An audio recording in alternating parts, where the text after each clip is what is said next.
Salve, salve, alunos! Chegamos para mais uma aula de História, aula 17.1. Era Vargas. Olha, eu creio que vamos falar sobre a Era Vargas, parte 3. Isso! Já foi a parte 1, a parte 2 e agora a parte 3. Vem para mim, aproxima mais aí, vamos lá. Cadê? Ah, não! Ih, tá vindo. Pois é. Aluno, continuamos a mesma batida. Abre o teu caderno, coloque a data da aula de hoje, depois coloque o título, procura anotar tudo o que você achar necessário para... Eu creio que essa semana nós iremos fazer a avaliação da primeira unidade. Então, quem fez as anotações já está na hora de começar a estudar, relembrar para poder fazer uma boa prova. Lembrando também que nós estamos aí no terceirão, né? No final do ano vocês vão fazer a avaliação do Enem, a prova do Enem, e aí para conseguir uma vaga para entrar na universidade, tá certo? Desde já eu desejo sucesso para vocês, estamos aqui para poder apoiar e vamos que vamos. Joga no quadro, vamos lá para a nossa aula, isso, Era Vargas, parte 3, correto? Ou não? Claro que sim! Aí, ó. A aula 3, que fala sobre Getúlio Vargas. Aula 17.1. Vamos aí. Bom, na aula de hoje, eu irei falar para vocês sobre a instituição do Estado Novo. Como que foi gerado esse novo mecanismo adotado por Getúlio Vargas.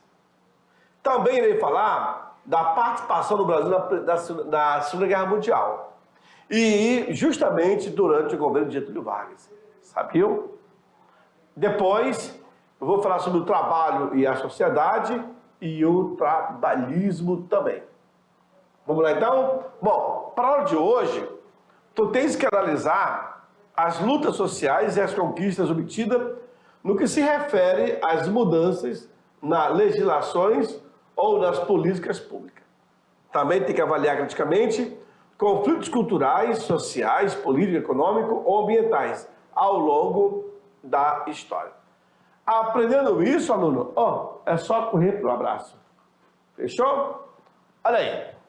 No dia 10 de novembro de 1937, lembre-se bem dessa data, tá, aluno? Getúlio Vargas, ele usou, Getúlio Vargas usou a sua rede social. Olha lá, a rede social dele era a Voz do Brasil. Viu? Getúlio Vargas usou uma rede de rádio para pronunciar o seu manifesto à nação, dando início ao Estado Novo. Cara, se tivesse tweets da época, WhatsApp, ou Instagram, era só jogar ali e pronto, né? Mas aí, a Voz do Brasil, que foi criada inclusive por Getúlio Vargas também,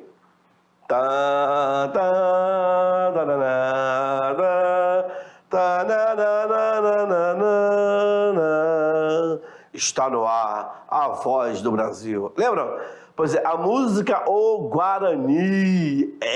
Garoto, o Guarani. Até hoje é tocado na Voz do Brasil. Já, inclusive, tentaram tirar do ar, mas não conseguiram. Getúlio Vargas, então, vai até a estação de rádio e faz toda uma leitura do que está acontecendo nesse momento no Brasil. Vocês viram a intentona comunista, uma tomada do poder pelos comunistas, houve uma aliança com alguns grupos e buscaram tomar o poder a qualquer custo, mas não deu certo. Getúlio, então, acaba criando um meio para divulgar ao povo que era necessário tomar essas medidas. E assim irá concretizar. Na verdade, um golpe de Estado estava a caminho, certo? Um golpe de Estado. Com a suspensão de direitos políticos, fechamento do Congresso e a instituição da polaca, a Constituição de origem fascista imposta pelo o ditador. Ditador esse que era o Getúlio Vargas. Tá bom? Para aí vocês estão observando que o Getúlio,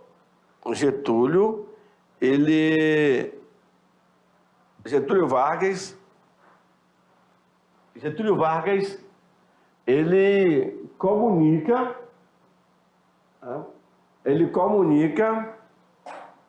que está havendo um acontecimento durante seu governo.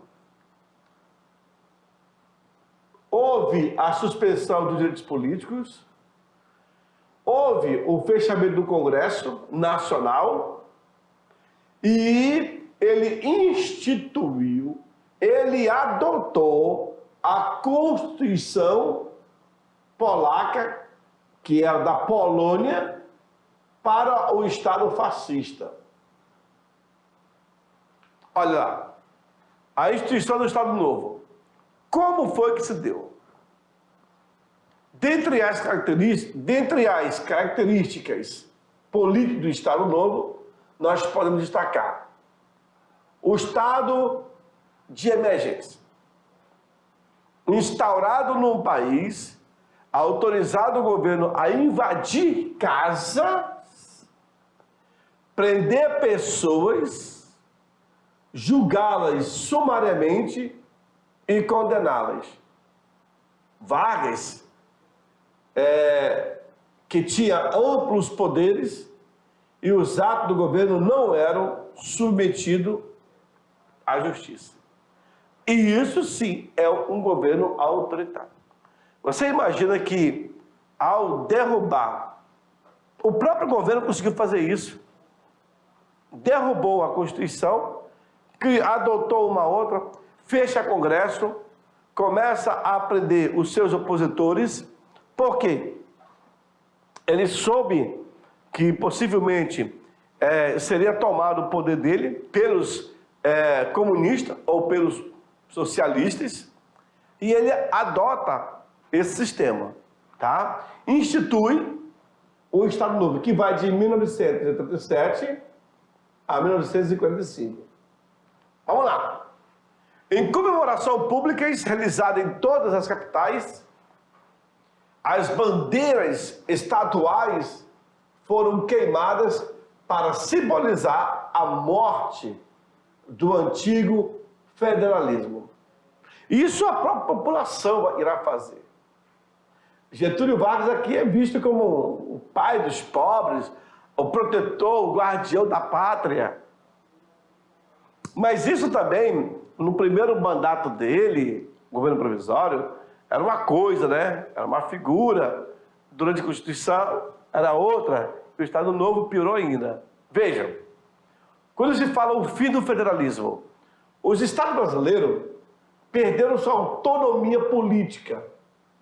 Foram entregues ao comando de interventores de confiança do presidente. Viu aí? Isso foi de 1937 em diante. O Brasil sob novo regime, o regime de Vargas. A supressão das instituições democráticas, os partidos políticos foram extintos e as eleições democráticas foram suspensas. As greves e as manifestações contrárias ao governo estavam proibidas. A polícia política do governo Vargas perseguiu milhares de cidadãos. Muitos foram presos, torturados e inclusive mortos. Vejam, os mais famosos presos do Estado Novo foram esses daí, ó. Luiz Carlos Prestes, a sua esposa aí, Olga Benária, Jorge Amado, Graciliano Ramos, Plínio Salgado, senhores, nós falávamos o nome dele na última aula, líder dos integralismos. Raquel de Queiroz e Monteiro Lobato.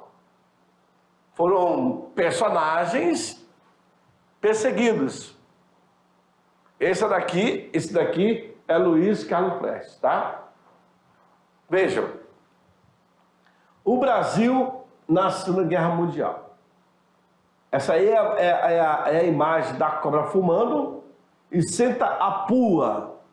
Esse desenho foram feitos durante a ida dos nossos pracinha para Nápoles, na Itália. O Brasil levou seus pracinhas, seus soldados, e os mesmos lutaram em Nápoles. Tinha aquela condição, a embarcação brasileira foi naufragada, bombardeada aqui no nosso litoral. Não tinha como ir para a Europa participar da guerra. Daí, havia muitas críticas, dizendo que o Brasil não tinha munições, não tinha. É mais fácil a cobra fumar do que o Brasil entrar na guerra. Essa era a expressão da época. Era mais fácil a cobra fumar do que o Brasil entrar na guerra. Daí, a Marinha Americana veio até o nosso litoral, pegou os nossos soldados e os levou para a guerra. E o Brasil participou da guerra. E aí, senhores, no combate, eles criaram esse lema: a cobra fumou e o Brasil participou da guerra. Inclusive, nós temos imagens fantásticas do fronte, do brasileiro no fronte, guerreando ali. Vejamos então.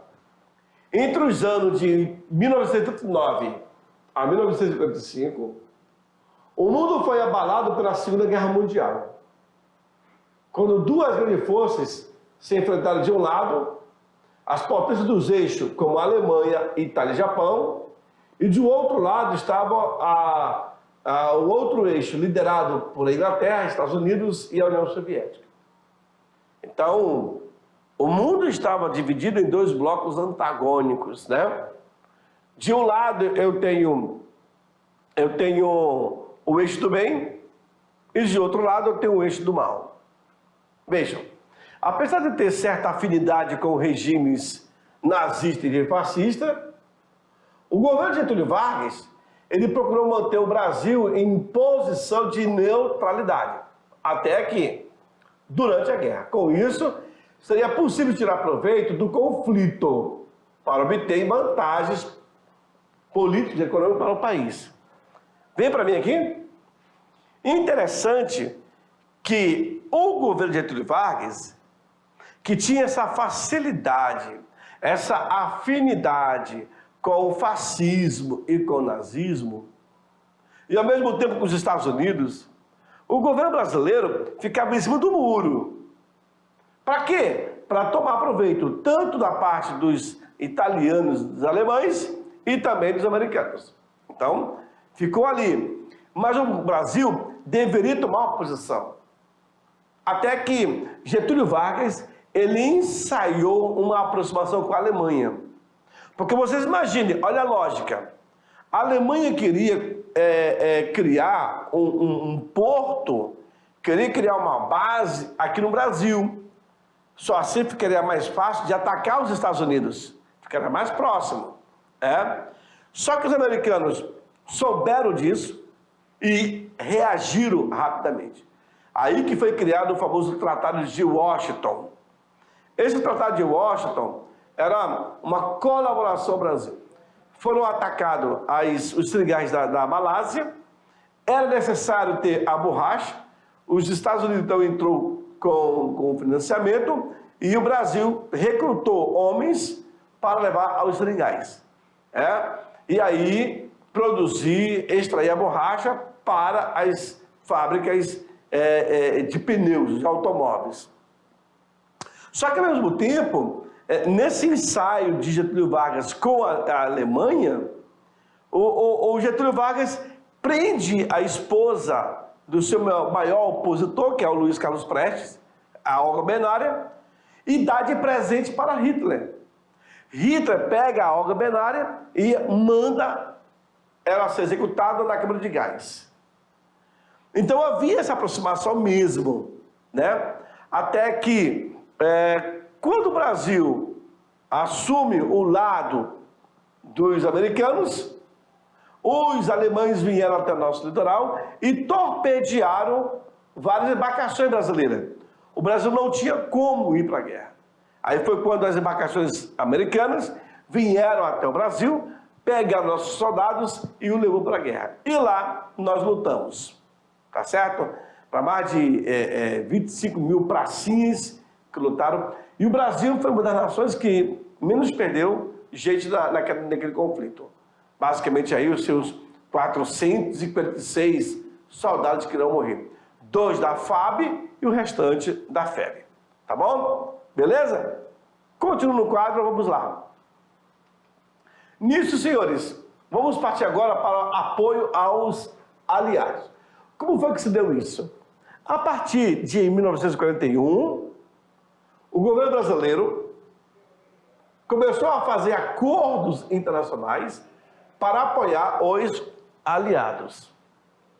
Comprometeu-se a fornecer borracha, isso já marca o segundo ciclo da borracha, e minério de ferro para os países que se envolveram no conflito.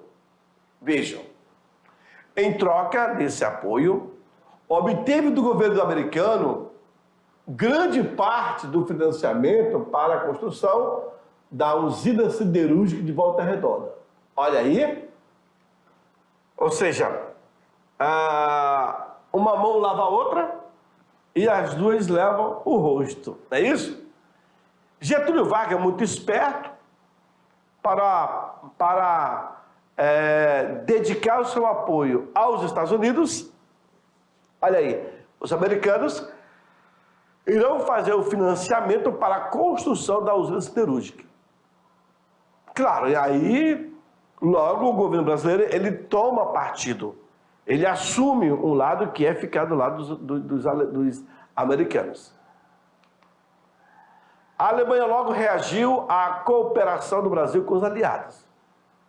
E aí, entre fevereiro e agosto de 1952, submarinos alemães torpedearam e afundaram navios brasileiros aqui na nossa costa. Eu acabei de explicar agora um pouco para vocês. Matando aí mais de 600 pessoas. A agressão nazista provocou indignação nacional.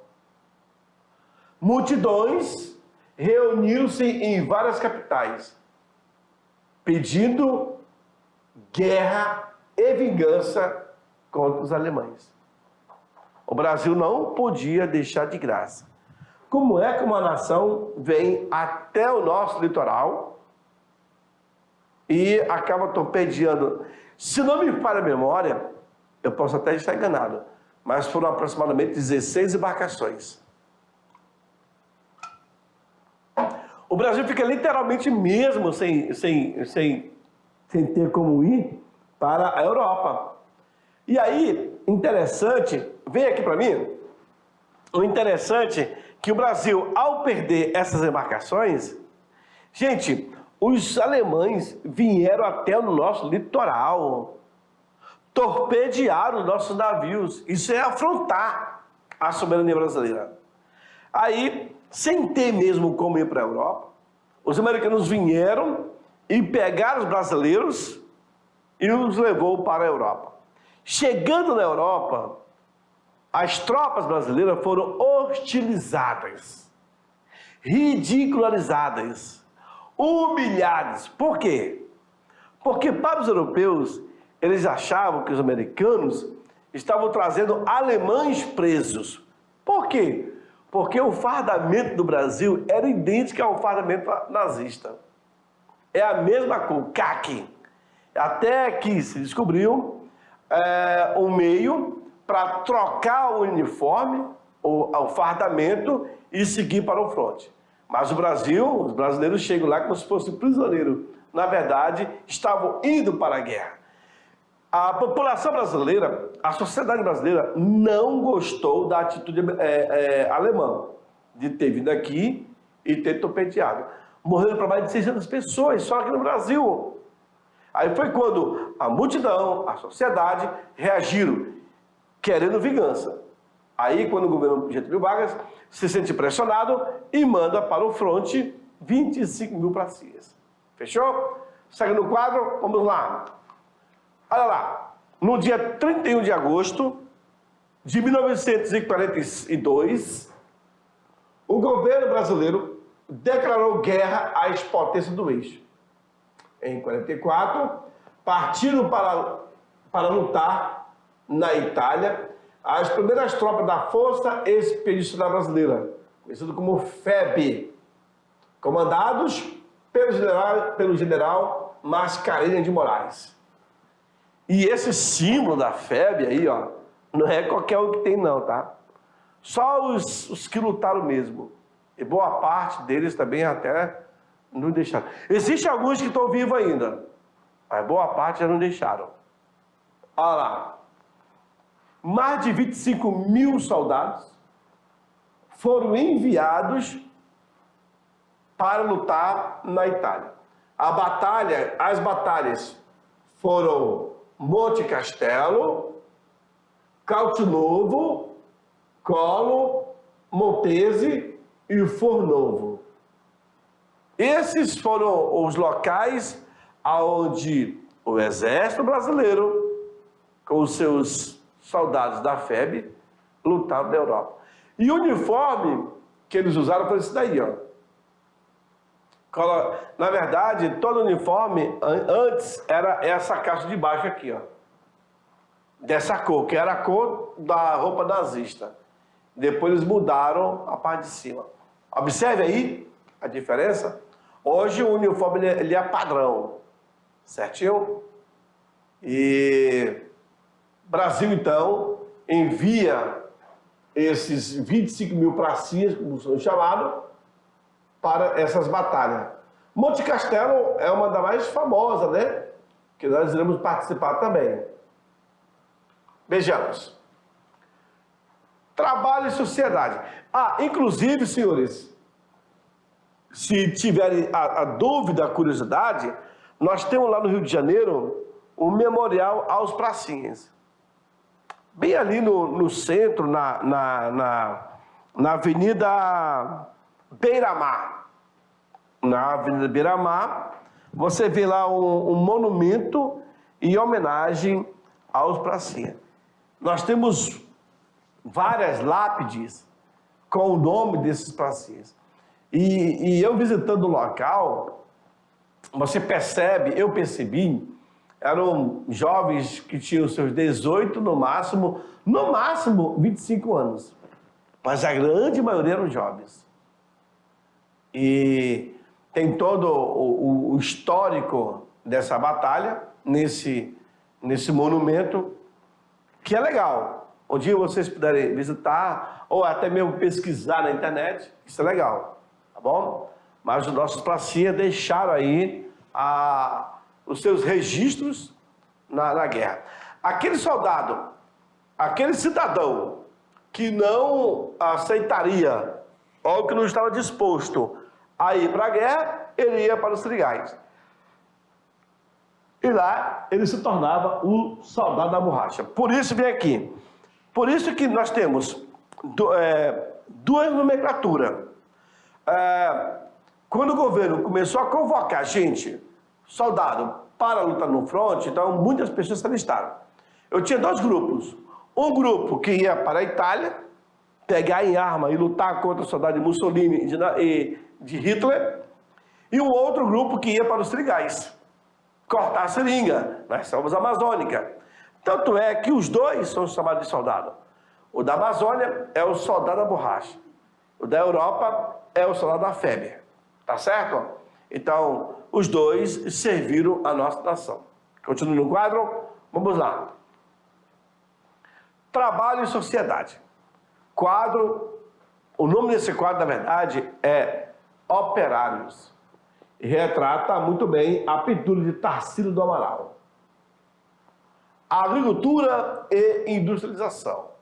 Com relação à economia brasileira, durante a Era Vargas, acabou se caracterizando por apresentar diversas medidas intervencionistas, como a adoção de políticas que buscavam o quê? Estabilizar a cafeicultura, diversificar a produção agrícola e também estimular o desenvolvimento industrial. Mesmo sendo o que foi o Getúlio Vargas, ele tinha essa visão também de querer melhorar a economia, a sua estrutura, etc, e etc. Ele consegue? Sim, irá conseguir. Olha lá. Cuidados com a agricultura. Nos primeiros anos da década de 30, as exportações do café haviam diminuído devido à crise de 29, que vocês viram numa aula lá atrás. Lembram? Muitos cafeicultores acabaram falindo e milhares de trabalhadores do campo perderam os seus empregos. Então a crise de 29 trouxe um problemaço para Getúlio Vargas. E ele vai enfrentar isso durante 5, 6, 7 anos, até o governo do Estado Novo. Então, Getúlio Vargas ele tinha essa visão aqui, ó, estabilizar o nosso produto, o nosso principal produto que era o café, e também, por que não, diversificar a produção agrícola. Além do algodão, eu tenho o cacau, eu tenho agora a soja, por que não? Eu tenho o milho, eu tenho o arroz. Estimular também o desenvolvimento industrial. Novas fábricas, novos produtos. Olha só a visão dele como gestor, certo? Voltar aqui. O governo de Vargas, ele vai proibir o plantio de novas mudas de café durante 3 anos. E ordenou também a queima de milhões de sacas de café. Essas sacas estavam estocadas no depósito do governo. Segundo Vargas, o objetivo dessa queima era evitar uma nova superprodução cafeeira e procurar recuperar o preço do produto no mercado. A partir de 39, o café voltou a alcançar bons preços no exterior. Mas, nesse período, isso tem tudo a ver com a queda de bolsa de Nova York, nesse período da queima foram mais de 8 milhões de sacas de café. 8 milhões. Se tentou manter o preço no mercado. Foi em vão. E esse preço só em 39 é que volta a respirar com tranquilidade. Diz o senhores, para diversificar a produção agrícola, Vargas vai incentivar o cultivo de outros produtos, como o algodão, a cana-de-açúcar, o óleo vegetal, frutos tropicais. Nos anos finais da Segunda Guerra Mundial, de 42 até 45, produtos como o algodão e o café voltaram a ser exportados em condições favoráveis. E olha que eu tenho o couro, eu tenho o charque, eu tenho o cacau, eu tenho outro produto. Mas a ideia dele, por exemplo, de voltar a produzir o cacau, aumentar o território, mais incentivo para o algodão, mais incentivo para o açúcar, óleos vegetais e assim por diante. Então, Getúlio Vargas, ele queria que o Brasil tivesse outros produtos que também pudessem ganhar mercado internacional. A visão dele era muito maior do que se pensa. Avanços na industrialização. A política industrial adotada tinha por objetivo substituir artigos importados por produtos fabricados no Brasil. Olha só a mente de Vargas. Aumentou então as taxas de importação, diminuiu os impostos sobre as indústrias, o IPI, e vai estimular a produção interna e o consumo de bens nacionais. Viu aí? Isso há muito tempo. Hoje os governos estão fazendo isso para tentar ter um equilíbrio nas contas. Aumenta as taxas de importação, mas se o cara quiser comprar importado, ele paga muito caro, aí depois ele vai ver se vale a pena ou não. Diminuímos os impostos, que é o IPI, o Imposto do Produto Industrializado. Teve um período que foi criado aí o imposto do produto branco, né? Ar-condicionado, geladeira, frigobar, enfim, da linha branca. E vai estimular, inclusive, a produção interna e o consumo interno. Isso é uma visão.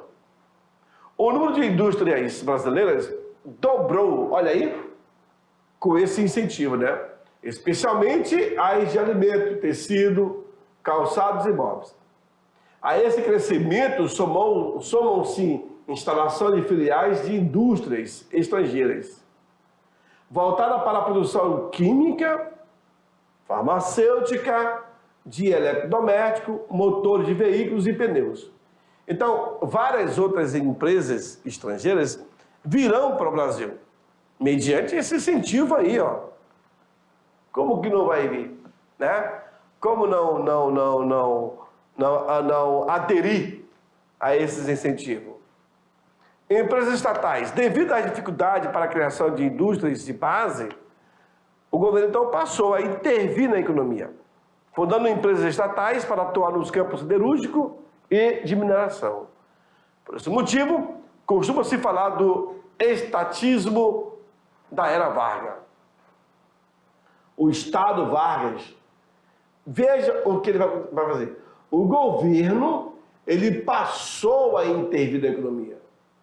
Ele então começou a fundar empresas estatais para atuar no campo da siderúrgica, por exemplo, e da mineração. Aí, senhor, olha a visão dele. Vai ser criado o SESI, olha o sistema S.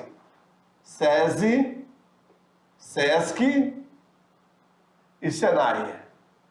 Esse sistema S, criado na época de Getúlio Vargas. A usina de Volta Redonda, né? A usina de álcalis, a usina de álcalis do Brasil, e assim vai indo. E lá em 53, quando ele volta para o último mandato dele, ele cria a Petrobras, que é uma empresa de mineração, né? O petróleo, no caso. Vejam, duas empresas são exemplos. Ainda tem a Companhia do Vale do Rio Doce e a Companhia Siderúrgica Nacional. Duas empresas são exemplo que ele cria. A Companhia do Vale do Rio Doce, fundada em 42, para explorar a jazida de minério de ferro no estado de Minas Gerais. Que essa empresa, a Vale do Rio Doce, ela vai ser, infelizmente, privatizada no governo de FHC. Por exemplo, no primeiro ano que ela, vamos dizer assim, ela foi vendida por $1 bilhão. Nos primeiros 6 meses que ela estava na mão de novos acionistas, ela tirou 2 bilhões. Aonde está o problema? Na administração. Para o governo estadual, para o governo federal, manter isso daí, só se fosse com um regulamento bem rigor mesmo. Né? E hoje ela explora pra caramba. A Vale do Rio Doce é uma das empresas ricas, né, do Brasil e do mundo. A Companhia Siderúrgica Nacional, instalada a partir da construção da usina de Volta Redonda, no Rio de Janeiro, isso em 1941. Olha aí. O aço fornecido por essa usina foi fundamental para a industrialização no país, pois era utilizada como matéria-prima em outros setores. Também foi privatizada durante o governo do Collor com Itamar Franco. O Brasil perde. Tá? Trabalhismo. O trabalhador também tem o seu lugar no Estado Novo. Destacava-se nesse período o grande número de trabalhadores rurais, que saíram principalmente do Nordeste, fugindo da miséria, da exploração e também da seca. Essa massa de trabalhadores pobres veio aumentar a mão de obra disponível no Sudeste e acabou sendo utilizada em boa parte pelos setores industriais, o da construção civil e de outros serviços. Cresceu aí o número de operários e a importância desses trabalhadores como grupo social.